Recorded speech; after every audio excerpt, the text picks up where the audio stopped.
러시아의 유명한 문학 작가인 톨스토이를 알고 계시죠? 이 사람은 그야말로 완전 금수저였습니다. 재능도 굉장히 많이 가지고 있고 또 집안도 굉장히 훌륭한 못 가진 게 없는 그런 인생이었는데요. 젊은 시절부터 문학적인 천재성을 인정받았을 뿐만 아니라 백작이라고 하는 귀족 신분에 또 광대한 영지와 재산까지 가지고 있는 그런 삶이었습니다. 그러니까 누가 봐도 이 사람의 삶은 성공적이었고 부족할 게 전혀 없어 보이는 그런 모양이었죠.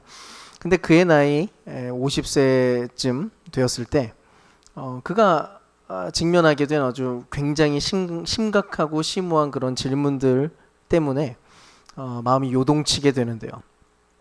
그의 저서 참회록을 보면 당시 심정을 이렇게 얘기합니다.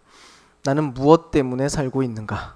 내 삶의 의미는 대체 무엇인가?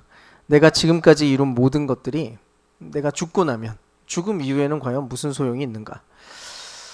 실제로 그는 자기가 굉장히 오랫동안 평생토록 쌓아 올려왔었던 수많은 지식들과 철학적 사유들, 그런 어떤 모든 내용들을 동원해서 이 근원적 질문, 이 물음에 대해서 대답을 해보려고 시도를 했는데요.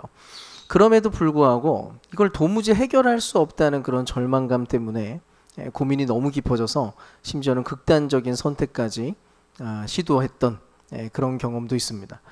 그리고 오늘 이제 우리가 살펴보려고 하는 니고데모 역시도 비슷한 정황과 상황 그리고 또 고민 속에 있었던 것 같아요. 어쨌든 그는 자기가 가지고 있는 그 심오한 질문들, 그 물음 때문에 지금 예수님 앞으로 달려가고 있고 예수님을 만나려고 시도를 했는데요.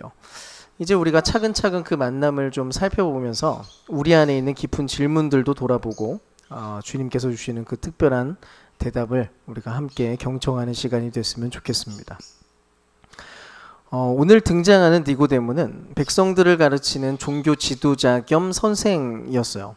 거기에다가 당시 유대인들 사이에서는 이제 최고 의결 기구였던 사네드린의 공회원이기도 했습니다. 그러니까 지금으로 따지면 신학자 겸 목사인데다가 심지어 국회의원까지 겸하고 있는 그런 상황이었던 거죠. 그러니까 이 정도면 그 당시에 식민지 생활을 하고 있었던 유대 땅, 거기에서는 거의 탑 클래스 수준의 성공한 인생으로 보입니다. 특히 니고데모는 바리새파 사람이었는데요. 이들은 당시 유대인 백성들을 이끌던 엘리트 집단이었습니다. 그러니까 사람들의 인정도 많이 받았고요. 성경에 대한 여러 가지 해박한 지식들을 가지고 있었을 뿐만 아니라 그것을 지식으로만 그치는 게 아니라 최선을 다해서 어쨌든 자기의 인생 안에 그런 모양을 구현하기 위해서 굉장히 수고하고 애를 쓰는 그런 사람이기도 했습니다. 그러니까 니고데모는 사실 이름뿐인 나일론 신자, 나일론 종교인이 아니었고요. 실제로 타의 추종을 불허하는 굉장히 모범적인 그리고 귀감이 되는 그런 신실해 보이는 어떤 모양을 하고 있는 인생이었습니다. 거기에다가 또 사회적 권력과 부까지 소유하고 있었으니까 당연히 사람들은 칭송을 했겠죠. 와, 역시 하나님을 잘 믿으니까 저렇게 형통할 수 있구나. 저 사람처럼 살고 싶다. 하나님도 저 사람을 인정할 거야. 하나님께서도 저 사람을 정말 저렇게 축복하니까 저렇게 부유하게 만들고 저렇게 못 가진 게 없게 했지. 그런 소리들 말이죠. 그러니 니고데모야말로 구원과 가장 가까워 보이는 그런 인생이었다는 것입니다. 근데 놀랍게도 외부의 시선과는 다르게 니고데모는 내부적으로 자기 본인에게는 심각한 부분에서 결핍을 느꼈던 것처럼 보여요. 그래서 이제 오늘 본문의 니고데모는 한밤중에 굉장히 은밀하게 예수님을 찾아가게 됩니다. 한낮에는 온갖 칭찬과 존경심에 가려져 있었지만 정작 모든 것이 차분하게 다 가라앉고 아무도 보지 않는 그런 한밤중에는 여러 가지 불안들과 의문에 시달리고 있었던 거죠. 그렇다면 니고데모의 고민이 대체 뭐였을까요? 대화 내용으로 추측을 해보면 아마 이런 거였을 거예요. 근데 진짜로 이게 구원인가? 이걸로 충분한가? 혹시 이것만 가지고는 여전히 부족한 게 아닐까? 실제로 니고데모는 율법에 대해서 굉장히 해박했습니다. 그래서 율법이 가지고 있는 그 깊이와 수준, 그리고 하나님이 가지고 있는 그 거룩함에 대해서도 충분히 절감하고 있었고 꽤 잘 알고 있었을 거예요. 근데 그리고 본인 자신에 대해서도 스스로 바라볼 수 있었겠죠. 아무리 자기가 율법대로 살기 위해서 애를 쓴다고 해도 사람들 보기에는, 옆에 사람들 보기에는 다 완벽해 보이는 그런 인생이라고 해도 절대로 본인이 하나님 앞에서 완벽할 수 없다는 것을 자기 스스로가 가장 잘 알고 있었던 것입니다. 또 동시에 정말 이게 전부인가? 이게 정말 구원의 끝인가? 내가 구원받은 존재라고 하는 것이 이것으로 그냥 충분한가? 하나님의 존재와 내 삶의 의미라고 하는 게 지금 내가 걸어가고 있는 고작 이것뿐인가? 아마 이런 질문이었을 거예요. 다른 사람들이 보기에는 완벽해 보였는데 정작 자기 내면에서는, 자기 안에서 움직이는 솔직한 고민과 솔직한 마음은 여전히 공허감이 발견되는 그런 무언가였기 때문입니다. 이게 뭔가 빠져 있었던 거죠. 결국 자신이 가지고 있는 그 많은 지식과 자원을 동원해도 답을 도무지 얻을 수 없었던 니고데모는 도무지 어떤 마음이었는지 정확하게 알 길은 없지만 당시 논란의 중심에 서 있었던, 특히 바리새인들 사이에서는 굉장히 미움을 받고 있었던 한 젊은 랍비를 찾아가게 됩니다. 그리고 바로 이 니고데모의 모습이 우리 안에서도 발견되는 것을 확인하게 되는데요. 사실 많은 사람들이 보통은 자기가 이루어 놓은 것들과 나름대로 지켜온 신념들에 대해서 각자가 나름의 그 자부심을 갖고 살아가곤 합니다. 그래도 나는 이런 거 저런 거 내가 이루면서 살았어. 나는 사람들이 그래도 이렇게 인정을 해주기도 하고, 나는 그래도 적어도 양심적으로는 산 것 같아. 내가 남들 이렇게 힘들게 하지도 않고, 그래도 사람들 불편하게 하지 않고 난 이렇게 살았어. 그래도 교회 열심히 또 다니기도 했고 봉사도 열심히 했어. 그래 대단한 인생은 아니더라도 나름대로 꽤 괜찮은 그런 인생이라고 할 수 있지 않을까. 실제로 우리 안에는 어느 정도 자기 방어적인 이런 생각들 때문에 평범하게 일상을 살아가는 게 좀 가능해집니다. 근데 때로는 문득 갑자기 불안감이 엄습해 오고 허무한 생각이 들기 시작하고 무언가 빠져있다는 생각이 들기 시작하고 여러 가지 질문들이 머릿속을 맴돌게 되거든요. 평소에는 아무 생각이 없었는데 문득 내가 왜 이렇게 산 거지? 이렇게 열심히 사는 게 대체 무슨 의미가 있지? 인생이라고 하는 게 이게 단가? 아침에 밥 먹고 출근하고 나가서 적당히 아는 사람들과 좀 대화를 나누고 취미 좀 즐기다가 또 다시 잠들고, 이게 진짜 좋은 인생인가? 죽을 때까지 이런 식으로 그냥 쭉 살아간다고 하는 게 허무하고 의미 없는 것은 아닐까? 심지어 그리스도인으로서, 기독교인으로서 교회에 계속 출석하기도 하고 예배도 계속 드리고 있고 신앙생활하고 있는데도 문득 자기 내면에 하나님이 없다는 사실을 발견할 때가 있습니다. 내 안에 하나님이 없구나. 대체 무슨 일이 벌어지고 있는 거지? 난 지금 왜 이렇게 하고 있는 거지? 실제로 이런 질문들이 진지하게 다가오면 우리는 당황할 수밖에 없어요. 마치 캄캄한 한밤중에 길을 잃어버린 아이처럼 불안하게 되고, 그래서 차라리 그냥 떠오르는 이런 수많은 생각들을 잠재우고 싶어지죠. 당장 지우고 빨리 회피하고 싶은 겁니다. 그리고 그게 좀 쉽거든요. 넷플릭스 그냥 켜고 유튜브 켜서 집중해서 바라보면 그냥 순간 머릿속 생각들이 오프됩니다. 근데 조금만 솔직해진다면 우리 모두가 니고데모와 똑같을지 몰라요. 모든 게 괜찮은 것처럼 보이는 한낮의 나의 모습과는 다르게 풀리지 않는 영혼의 질문을 숨겨두고 한밤중을 헤매는 그런 영적 방랑자들일지도 모른다는 것입니다. 어쨌든 오늘 니고데모는 인생에서 그래도 가장 괜찮은 선택을 한 것처럼 보여요. 한밤중이지만 비록 은밀하게 만나긴 했지만 그래도 예수님을 만나러 갔거든요. 이제 니고데모는 예수님을 만나자마자 이렇게 얘기합니다. 2절을 보시면 랍비님, 우리는 선생님이 하나님께로부터 오신 분임을 압니다. 하나님께서 함께하지 않으시면 선생님께서 행하시는 그런 표징들을 아무도 행할 수 없습니다. 자, 이 얘기가 무슨 말이냐면, 예수님, 저는 당신이 하늘로부터 온 선생인 줄로 내가 생각하고 있습니다. 내가 그동안 열심히 지켜봤는데 예수님은 그런 분인 것 같아요. 그래서 이제 제 의문을 좀 풀어주십시오. 저랑 학문적 대화를 좀 해봅시다. 제가 갖고 있는 고민들이 이런 것들이 있거든요. 이거 좀 해결해 주십시오. 이런 의미예요. 그러니까 한마디로 이런 질문을 한 겁니다. 예수님, 기독교는 대체 왜 이런 건가요? 이런 거는 어떻게 생각을 하면 좋을까요? 진화가 맞습니까? 아니면 창조가 맞습니까? 하나님이 정말 선하시다면 어떻게 세상에 이렇게 고통이 많은 건가요? 하나님이 모든 것을 예정하셨다면 전도할 필요가 대체 뭐가 있습니까? 아니 그래서 술 마셔도 됩니까? 안 됩니까? 그냥 단도직입적으로 얘기 좀 해주세요. 속 시원하게. 예, 궁금하시죠? 예, 이런 거는 그냥 저한테 질문하시면 되고요. 근데 예수님은 니고데모가 지금 던진 이 질문, 니고데모가 생각하는 진리에 관련된 입증에 대해서는 예수님이 지금 아무런 관심이 없어 보입니다. 오히려 예수님은 전혀 다른 수준의 대화로 초점을 옮기는 이야기를 던지게 되는데요. 그리고 예수님이 던진 그 질문은 그야말로 둘 중 하나를 택하라고 하는 권면과도 같았습니다. 그래 알았어. 그래 알았어. 근데 잠깐만. 너 이제부터 내가 인도하려고 하는 이 길로 계속해서 따라올 거니? 아니면 네가 지금 계속해서 맴돌고 있는 그 밤의 길로 또다시 돌아갈 거냐? 정말 길을 찾고 싶다면 지금 네가 던지고 있는 그런 질문들은 잠시 좀 뒤로 던져두고 내가 인도하려고 하는 대로, 내가 인도하는 그대로 너 잠깐 따라와 볼 수 있겠어? 자, 3절 한번 읽어볼게요. 예수께서 그에게 말씀하셨다. 내가 진정으로 진정으로 너에게 말한다. 누구든지 다시 태어나지 아니하면 하나님 나라를 볼 수 없다. 자, 지금 예수님이 어떻게 얘기하시냐면 마치 이런 거예요. 니고데모가 질문을 던졌잖아요. 예, 예수님, 당신은 하늘로부터 왔습니다. 저랑 이제부터 좀 대화를 좀 해볼까요? 저의 의문을 좀 풀어주시겠습니까? 그때 예수님이 그러는 거예요. 너 정말 답을 알고 싶니?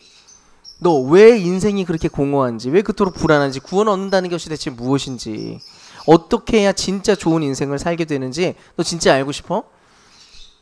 그거 가능하려면 너 다시 태어나야 돼. 니고데모가 이 얘기를 듣자마자 어떤 생각을 했을까요? 아마 굉장히 당황스러웠을 겁니다. 실제로 이 말은 야 니고데모야 답 없어. 야 그것과 안 돼. 불가능해. 다시 태어나야 돼 너. 이렇게 들렸을 거거든요. 근데 사실은 바로 이것이 예수께서 우리에게 던지시는 근본적인 도전이었던 겁니다. 이게 팩트라는 거예요. 이게 사실이라는 것입니다.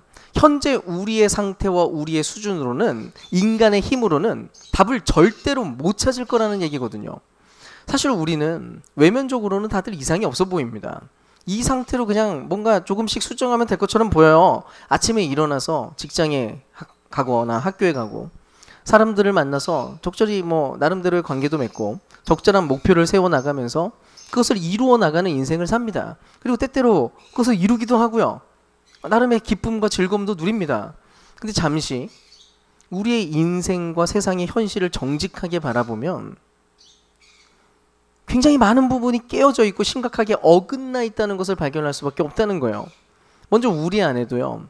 끊임없이 우월감과 열등감 사이로 왔다 갔다 합니다. 하루에도 몇 번씩 왔다 갔다 합니다. 어떤 사람을 만나고 누가 우리에게 어떤 얘기를 하느냐에 따라서 막 우울감을 느끼기도 하고 우월감을 느끼기도 하고 적당히 만족하면서 또 살고 싶은데 우리는 끊임없는 불만족이 올라옵니다. 대부분의 사람들이 또 원하는 게 나름대로 착하게 살고 싶고 정직하게 살고 싶어 해요. 좋은 사람이고 싶거든요. 근데 사실은 크고 작은 거짓말 반복하면서 자기 스스로를 속이면서 살아가고 자기가 원하는 그 옳은 삶에 정작 제대로 뛰어들지 못하는 자신의 모습을 발견하게 됩니다. 뭐가 옳은지를 알면서도 전혀 거기에 도달하지 못하는 자신을 보면서 이상한 것을 선택하는 자신을 보면서 후회하기도 하고요. 덕분에 마음 한구석에는 늘 죄책감과 수치심과 불안이 도사리고 있다는 것입니다. 근데 여러분 이거는 한 개인의 내면에서만 발견되는 것도 아닙니다. 실제로 부조리와 균열은 세상 전체에 퍼져 있거든요. 지금도 많은 사람들이 함께 잘 사는 세상, 평화로운 세상이라는 말을 그냥 좋아하는 것처럼 보입니다. 다들 공정한 세상, 정직한 세상, 서로 사랑합시다, 서로 사랑하는 세상, 이런 단어들, 이런 뭐 슬로건 같은 것들에 대해서는 대부분이 긍정하죠. 근데 실제 세상이 어떻게 돌아가는지를 한번 직면해 보라고요. 뉴스를 보면 온갖 끔찍한 이기심과 탐욕이 만들어낸 끔찍한 사건들이 가득하고, 세상 곳곳에서는 불공정함과 거짓과 폭력이 흘러넘치는 것을 발견하게 됩니다. 그래서 지금도 세상 한 곳에서는 전쟁이 벌어지고 있고요. 지금도 수많은 무고한 희생자들이 양산되고 있습니다. 아무 이유 없이 죽어가는 일들이 벌어지고 있어요. 자연 환경은요. 언제부터 자연 보호를 외쳤는데 자연은 아주 급속도로 황폐화되고 가고 있습니다. 망가지고 있죠. 그러니까 한번 정직하게 생각해 보자고요. 이런 세상에서 이런 인간의 본성과 이런 우리의 수준을 가지고 우리 모두가 이런 삶을 쭉 지속해 나간다면 결국 인류가 얻을 운명은 대체 무엇이겠냐는 것입니다.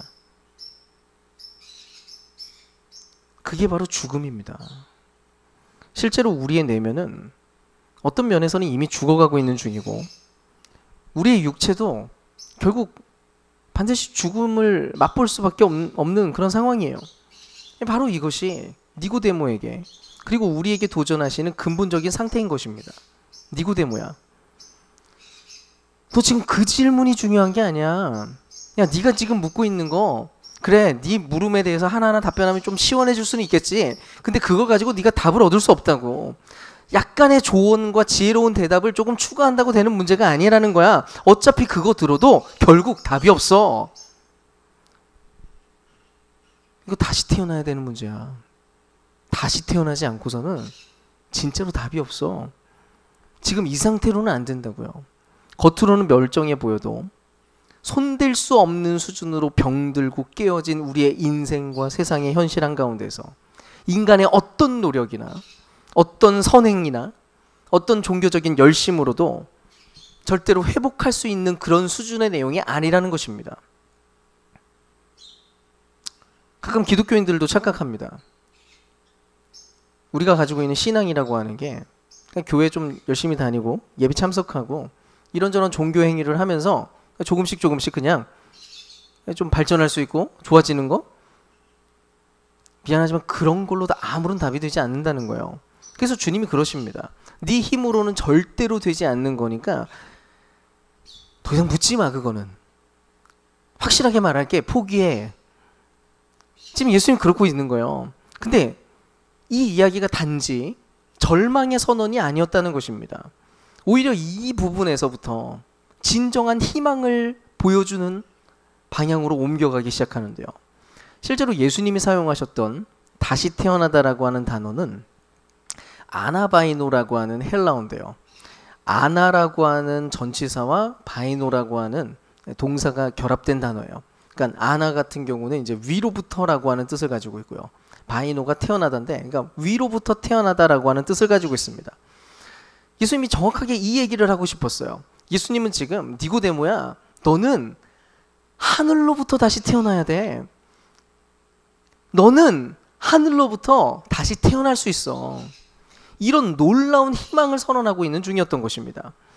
성경이 인간에 대해서 이야기하는 바에 따르면 인간은 하늘의 힘 없이는 절대로 살아갈 수 없다고 말합니다. 왜냐하면 인간을 만드신 분, 인간의 모든 근원 되시는 분이 바로 하나님이기 때문입니다. 인간 안에는 하나님만 채울 수 있는 어떤 공간이 존재합니다. 근데 그 공간이 말 그대로 무한합니다. 그래서 인간 안에는 끝없는 탐욕이 표출됩니다. 이것을 채울 길이 도무지 없는 거예요. 끝모를 욕망들이 계속해서 꿈틀꿈틀거립니다. 하나님이 없다면 그럴 수밖에 없는 거예요. 그 무한한 욕망을 채울 수 있는 유일한 존재가 바로 하나님이고 그 하늘의 힘이라는 것입니다. 근데 현재 인간은 지금 뭔가 잘못되어 버렸습니다. 이제는 더 이상 하나님을 담을 수 없는 존재가 되어버렸고요. 하나님을 알 수도 없는 존재가 되어버렸고, 그 공허한 한가운데 하나님을 도무지 채울 수 없는 어떤 존재가 되어버리고 말았어요. 근데 여전히 이 안에 갈망이 여전하죠. 그러니까 계속해서 공허감을 경험하고요. 어쩔 수 없이 그 빈 공간에 쓰레기들이라도 계속해서 채우기 위해서 발악할 수밖에 없는 겁니다. 적당한 직업과 적당한 안정과 적당한 취미들을 담아놓으면 좀 충분해지지 않을까? 이런 것들을 좀 채워놓으면 좀 괜찮아지지 않을까? 근데 그걸로 안 된다는 겁니다. 아무리 노력을 해도, 아무리 애를 써도 절대로요. 현재 상황 있는 그대로 여기에 어떤 것을 채우고 어떤 것을 재구성하고 어떤 지혜로운 이야기들로 조언을 삼아서 여러 가지 새로운 세팅을 한다고 해도 답을 찾을 수 없다는 거예요. 인간이 진정 구원을 받기 위해서는, 정말 인간답게 좋은 인생을 살아가기 위해서는 인간은 근본적으로 완전히 새로워져야만 한다는 것입니다. 하나님을 절대로 담을 수 없는 현재의 인간의 모습이 아니라 마침내 하나님을 그 마음 한가운데 담을 수 있는 존재, 그렇게 될 수 있도록 위로부터 다시 태어나는 수밖에 없다는 것이죠. 자, 그렇다면 대체 그 일이 어떻게 이루어지는 걸까요? 어떻게 하면 그런 일이 가능하냐는 것입니다. 이 뒤에 조금 더 자세하게 설명을 하겠지만, 예수님의 도전에 따라서 자신을 직시하고 그분의 인도를 따라갈 때 하늘에 속한 영이신 그 존재가 그 놀라운 일을 이루어 가신다고 성경은 이야기합니다. 그래서 그 놀라운 일들을 바라보면서 고린도후서 5장 17절은 이렇게 얘기를 해요. 그런즉 누구든지 그리스도 안에 있으면 새로운 피조물이라. 이전 것은 지나갔으니 보라 새 것이 되었도다. 사랑하는 여러분, 오늘 예수께서 주시는 새로운 길을 바라보시고 그 인도를 따르기로 선택하는 그런 저와 여러분 되기를 축복합니다. 여러분, 끝까지 내 방식을 고집하고 내가 만들어 온 세상을 적당히 수정하면서 답을 찾을 것인지, 그러니까 내 인생 내가 알아서 이렇게 가기로 결정하고 적당히 옆에다가 들러리처럼 액세서리 붙일 건지, 아니면 완전히 새로운 방식으로, 전혀 다른 방식으로 세상을 바라보고 예수께서 인도하시는 그 길을 따라서 일단 같이 걸어가기로 결정하고, 그분이 보여주시려고 하는 그 세상과 그분이 나에게 주시려고 하는 그 인생을 그저 묵묵히 손을 내밀어서 받아들이며 살아갈 것인지 말입니다. 여러분, 만약 우리가 이 세상을 돌아보고 나 자신을 돌아보는데 아무런 문제가 없어 보이잖아요. 그러니까 아마 그 사람은 하나님 필요 없습니다. 하나님을 굳이 선택할 필요가 없죠. 왜요? 하나님 없이도 충분히 이 모습 이대로 잘 살 수 있을 거라고 아마 확신하실 테니까요. 또 사실은 인간이라고 하는 존재가 굉장히 심각한 문제에 직면하기 전까지는 현재 상황이 얼마나 심각한 수준인지에 대해서 쉽게 잘 깨닫지 못하는 인생이기도 합니다. 인간 중에, 사람 중에 어느 누구도 힘든 일이 없는 사람 없어요. 근데 문제가 있죠. 근데 적당히 헤쳐나갈 수 있다는 겁니다. 살면 사라지거든요. 어차피 다 이렇게 사는 거 아니겠어? 다들 이렇게 힘들고 고생하면서 인생 사는 거지 뭐. 너무 깊게 생각하지 말고, 야, 너무 골치 아프니까 넷플릭스나 보고 유튜브나 보자, 빨리 웃으면서 그냥 털어버리자, 이러고 마는 거죠. 우리라는 존재가 원래 내면에서 올라오는 불편한 소리들을 잠재우는 데 프로들이거든요. 근데 바로 그것 때문에 성경은 경고해요. 어떤 경고하냐면, 부자가 하나님 나라 들어가기 어렵다. 왜요? 만족스럽거든요. 지금 자기의 인생이 너무 뭔가 많아요.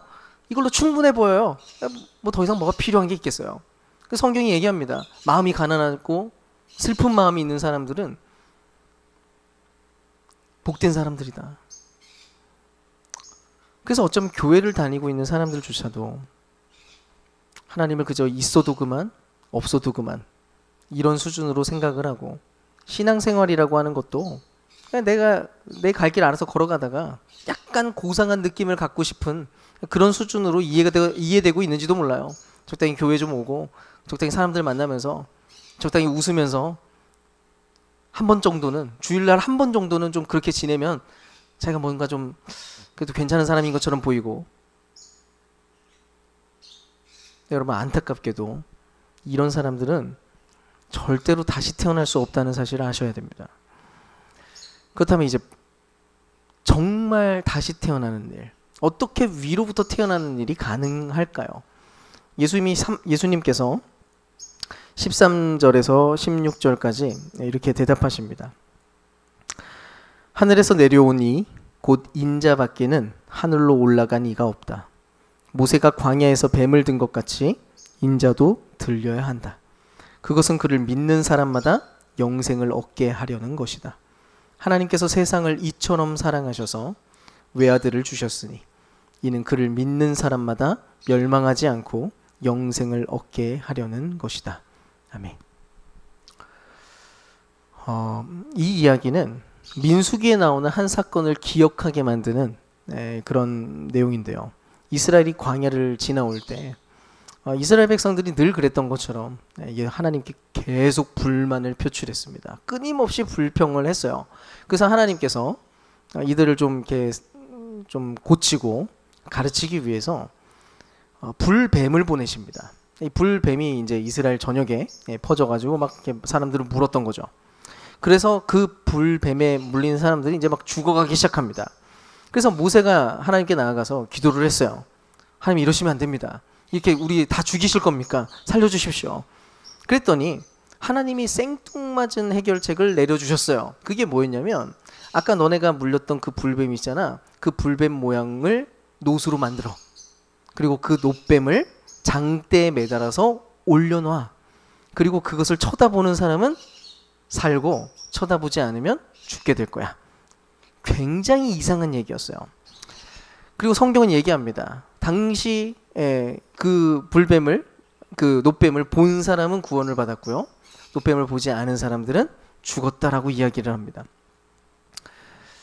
당시 노뱀을 보고 구원받은 사람들 중에 어느 누구도 노뱀의 효능이나 그 노뱀이 일으키는 특별한 치유의 메커니즘에 대해서 이해하는 사람은 아무도 없었습니다. 그냥 하나님의 말씀대로 그냥 그분이 그렇게 얘기하시니까 저걸 보면 산다라고 하는 그 얘기 하나를 그냥 믿고 바라보는 그 별것 아닌 행동, 그거 그냥 했더니 진짜로 죽음에서 생명으로 옮겨지는 일이 벌어졌다는 거예요. 지금 예수님이 바로 이런 일처럼 자신도 노뱀처럼 들리게 될 거라고 얘기합니다. 무슨 말입니까? 이것은 명백히 예수님이 십자가에서 죽으셨던 그 십자가 사건을 이야기하고 있는데요. 예수님이 언젠가 나무에 달려 죽게 될 거라는 예언이기도 했습니다. 따지고 보면 나무 위에서 죽는다는 것은 유대인들 입장에서는 하나님께로부터 저주받은 그런 자의 상징의 내용이었습니다. 또 로마에 대적한 반역자들이 당하는 형벌에 불과한 내용이 바로 십자가였습니다. 근데 예수님은 지금 바로 그 사건이 하나님이 세상을 이처럼 사랑하사 하나밖에 없는 아들을 내어주시고 그것을 받아들이는 모든 자들에게 영생을 주시기 위한 길이, 그런 일이 될 거라고 지금 얘기하고 계신다는 것입니다. 결국 위로부터 태어나는 일, 마침내 죽음을 정복하는 새로운 생명을 누리고 진정 인간다움과 좋은 삶, 풍성한 인생을 살아가는 일은 하나님이 세상을 이처럼 사랑하사 마침내 예수의 목숨값을 근거로 새로운 세상을 주실 것을 믿는 바로 그 믿음으로 이루어진다는 이야기를 하고 계신 것입니다.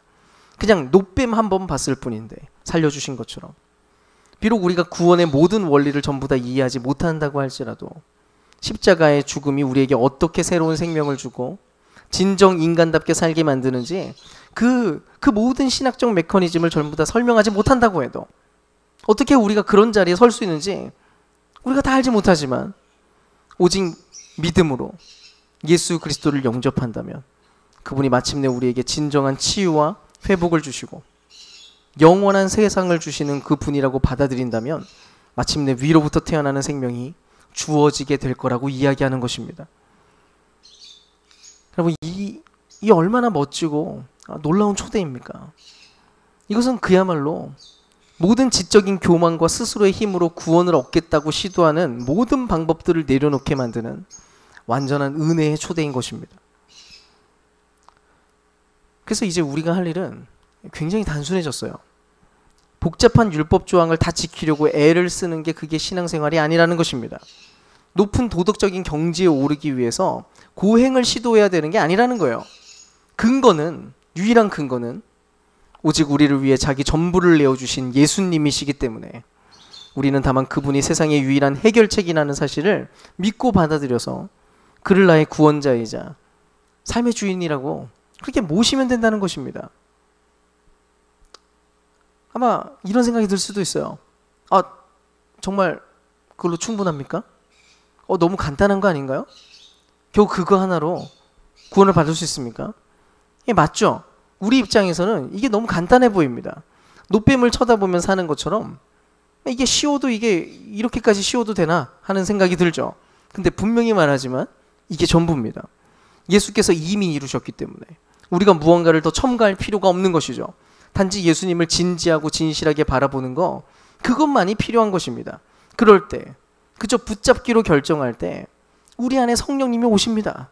마침내 그 성령님께서 우리를 다시 태어나게 만듭니다. 다시 태어나게 되는 그때 그분을 발견하게 되고 모든 것을 깨닫게 만듭니다. 분명히 처음에는 아무것도 아닌 일이었지만 그 아무것도 아니었던 일들이 다시 태어나게 되는 놀라운 역사로 치환되기 시작하면서 우리 삶에 놀라운 변화를 일으키기 시작합니다. 문득 하나님이 살아계시다는 사실을 알게 만들고요. 그분이 우리를 얼마나 사랑하시는지에 대해서 진지하게 깨닫게 만드는 일이 벌어지기 시작합니다. 그제서야 내가 얼마나 복을 받은 인생이고, 내가 얼마나 큰 소망을 누리게 된 존재이고, 내가 얼마나 놀라운 일들에 참여하는 존재가 되었는지를 깨닫게 되고 이해하게 되는 일이 벌어진다는 거예요. 그제서야 비로소 알게 됩니다. 아, 내가 진짜로 다시 태어났구나. 뒤돌아보니까 깨닫는 거예요. 아, 이렇게 다시 태어나는 거구나. 마침내 내가 답을 얻었구나. 내가 했던 질문들에 대한 대답이 아니라 내가 미처 알지 못했던 진정한 대답을 깨닫게 된다는 것을 확인하게 되는 것입니다. 사랑하는 여러분, 그러므로 권면드립니다. 오늘 니고데모를 초대하시는 예수님 앞에서 여러분 믿음으로 나오시기를 축복합니다. 여러분, 믿는다는 건요, 우리가 뭔가 특별히 세게 믿고 의지적으로 대단해야 된다는 얘기를 하고 있는 게 아닙니다. 그래서 믿음은 어떤 특별한 사람들이 할 수 있는 그런 내용이 아니에요. 잘 믿어야 구원받는 게 아니고요, 이미 예수께서 구원의 길을 다 열어놓으셨기 때문에 그냥 그것을 받아들이는 자들이 구원받는 것 뿐입니다. 자, 지금 무슨 일이 벌어진 거냐면 물에 빠진 사람이 있어요. 우리가 다 물에 빠져 있습니다. 곧 이 물길이 저 낭떠러지를 향해서 이게 물이 흘러가고 있는 중이에요. 시간이 지나면 결국 반드시 죽을 수밖에 없는 상황입니다. 근데 우리 앞에 밧줄이 탁 도착한 거예요. 여러분, 이게 예수님께서, 하나님께서 세상을 이처럼 사랑하사 온 세상을 향해서 이루어진 바로 그 일입니다. 누군가 특별히 똑똑하거나 돈이 많거나 멋지게 생겨서 특별한 밧줄들을 몇몇 사람들에게 전해준 것이 아닙니다. 하나님은 정말로 세상을 이처럼 사랑하셔서 모두를 위해서 이 일을 시작하셨습니다. 예수께서 이미 십자가에 달리셨다가 부활하셨거든요. 그것을 근거로 모든 세상은 구원을 얻을 수 있는 자격을 얻었습니다. 이미 밧줄은 모든 이들에게 던져진 거예요. 우리의 모두의 눈앞에 이 밧줄이 지금 놓여 있습니다. 믿음이 뭐냐면요, 이 밧줄을 보고 잡는 겁니다. 우리의 눈이 가려져 있을 때 이 밧줄이 안 보이거든요. 근데 누군가가 말해줬어요. 여기 밧줄이 있다고. 그랬더니 갑자기 보이기 시작해요. 잡는 겁니다. 근데 어떤 사람은 밧줄이 분명히 있는 거 봤는데 안 잡는 거예요. 왜요? 자기가 물에 빠졌다는 것을 모르거나 아니면 물에 빠지기는 했지만 자기가 그래도 수영을 좀 해가지고 얼마든지 자기 혼자 빠져나올 수 있다고 생각하는 겁니다. 위험하게 생각을 안 하는 거죠. 근데 만약 자기가 지금 얼마나 위험한 상황에 빠져 있는지를 이해하고 있는 사람들은 지금 눈앞에 보이는 밧줄을 그래도 붙잡아 보고 싶을 겁니다. 이 밧줄을 붙잡으면 어쨌든 지금 물 밖으로 나올 수 있다는 것 정도는 이해할 수 있었을 테니까요. 지금 당장은 밧줄 끝에 뭐가 있는지도 모르고요, 밧줄 끝에 누가 그것을 들어 올려주고 있는지 정확하게 알지도 못하고 밧줄이 무슨 재질로 만들어졌는지도 잘 모르지만 몰라도 돼요. 일단 잡으면 갈 수 있습니다. 이 밧줄을 붙잡으면 나를 얼마든지 살려줄 수 있다는 사실을 그냥 받아들이면 되는 것뿐이에요. 그러면 살아요. 내가 밧줄을 막 이렇게 손으로 꼬아가지고 멋지게 잡는 법을 익힐 필요도 없고요. 그래야 구원받는 거 아닙니다.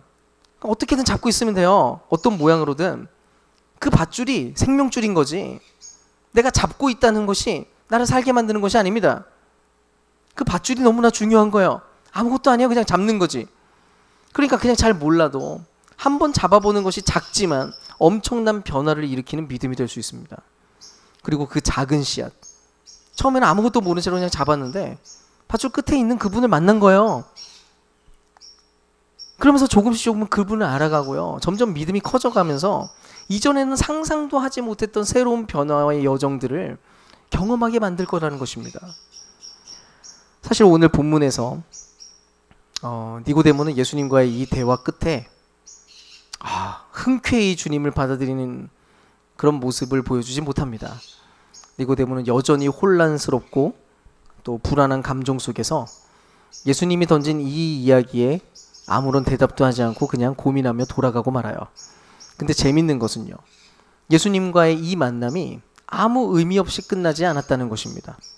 비록 지금은 의심과 당혹스러움이 뒤섞인 채 여전히 뭔가 모호한 모양으로 있었지만 나중에 요한복음 7장을 보면 바리새인들 집단 안에서 니고데모가 예수님을 소심하게나마 변호하는 장면이 나옵니다. 그리고 마지막으로 요한복음 19장을 보면 또 니고데모가 등장을 하는데요. 이때는 예수님께서 유대 당국과 로마 정부에 의해서 십자가 죽음을 당한 이유였어요. 만약 이 죽음에 대해서 동조하거나 이것을 이것들이 잘못됐다는 것에 대해서 이해를 하거나 예수의 죽음에 뭔가 동참을 하려고 시도한다는 것은 그 자체로 굉장히 위험한 일이 될 수 있었습니다. 그럼에도 불구하고 손해를 아랑곳하지 않고 니고데모가 아예 대놓고 공개적으로 예수님의 장례를 준비하는 모습을 보게 됩니다. 이쯤 되면 니고데모가 분명히 뭔가 바뀌어 있다는 것을 확인하게 되는 거죠. 결국 마지막 순간 니고데모는 이미 위로부터 태어난 새로운 존재가 되어 있는 그 모습으로 발견되고 있습니다. 마침내 니고데모는 손해를 감수하면서까지 예수를 선택하고 그를 사랑하게 된 것이고요. 그 안에서 하나님의 자녀로 살아간다는 것이 무엇인지를 배우게 되었던 것입니다. 사랑하는 여러분, 이제 우리 차례입니다.